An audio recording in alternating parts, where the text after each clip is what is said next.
नमस्कार। आज के हिंदी समाचार में आप सभी का स्वागत है। सबसे पहले मुख्य समाचार। सेल राउरकेला इस्पात संयंत्र द्वारा अप्रैल-अक्टूबर 2023 के लिए हॉट मेटल, क्रूड स्टील और विक्रय योग्य स्टील का अब तक का सबसे अच्छा उत्पादन दर्ज।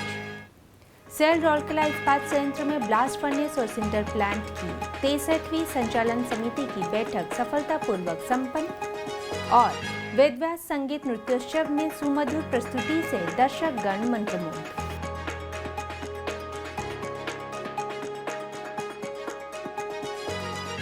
अब समाचार विस्तार से। अपने विकास पथ को जारी रखते हुए सेल राउरकेला इस्पात संयंत्र ने वित्त वर्ष 2023-24 के पहले 7 महीनों में हॉट मेटल, क्रूड स्टील और विक्रय योग्य स्टील के उत्पादन में नए रिकॉर्ड बनाए हैं। 25,99,262 tonne hot metal, 23,96,779 tonne crude steel और 24,29,833 टन विक्रय योग्य स्टील बनाकर इस्पात संयंत्र ने पिछले वित्तीय वर्ष में अपने पिछले सर्वश्रेष्ठ रिकॉर्ड की अपेक्षा क्रमशः 4.6%, 3.2% एवं 12.7% की वृद्धि दर्ज की है।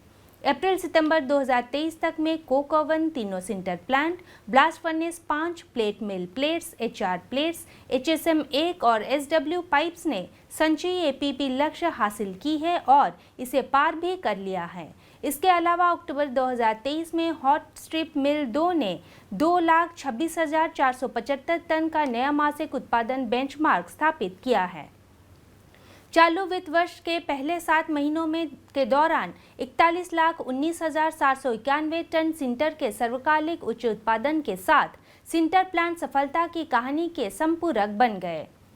70.89 मेगावाट के संयुक्त बिजली उत्पादन के साथ CPP 1 और CPP 3 ने चालू वित्त वर्ष के पहले 7 महीनों में अपना सर्वश्रेष्ठ निष्पादन किया। अत्याधुनिक हॉट स्ट्रिप मिल 2 ने अक्टूबर 2023 में 2,24,475 टन HR कॉयल का उत्पादन करके सर्वश्रेष्ठ मासिक उत्पादन दर्ज किया। अत्याधुनिक मिल ने 30 अक्टूबर 2023 को 9,615 टन स्लैब रोल करके और 9,370 टन HR कॉयल का उत्पादन करके एक नया एक दिवसीय रिकॉर्ड बनाया। पाइप प्लांट ERW ने 15 अक्टूबर को 575 टन पाइप बनाकर एक दिन में एक नया रिकॉर्ड बनाया।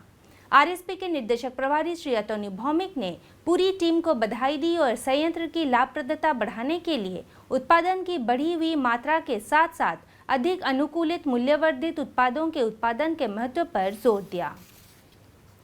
सेल राउरकेला इस्पात संयंत्र में ब्लास्ट फर्नेस एवं सिंटर प्लांटों के 63वीं संचालन समिति की बैठक उत्साहपूर्ण ढंग से संपन्न हुई।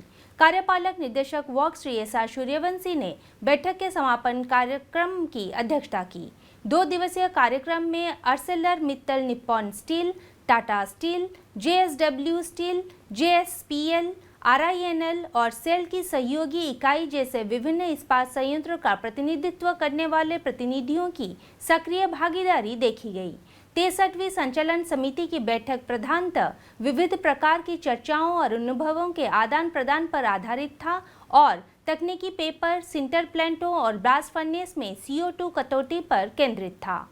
सम्मेलन में दूसरे दिन की खासियत सिंटर प्लांट और ब्लास्ट फर्नेस पर कार्यशालाओं के रूप में डेटा का आदान प्रदान और अनुभव साझाकरण सत्र था, जो उद्योग के विशेषज्ञों और पेशेवरों को इस्पात उत्पादन में कार्बन उत्सर्जन को कम करने और ऊर्जा दक्षता बढ़ाने के व्यवहारिक पहलुओं पर विचार करने के लिए एक महत्वपूर्ण मंच प्रदान किया। RDCIS के सहायक महाप्रबंधक और संचालन समिति के सचिव श्री शुभ्रधर ने अगली बैठक के स्थान की घोषणा की, जो JSW स्टील प्लांट डोलबी में आयोजित की जाएगी।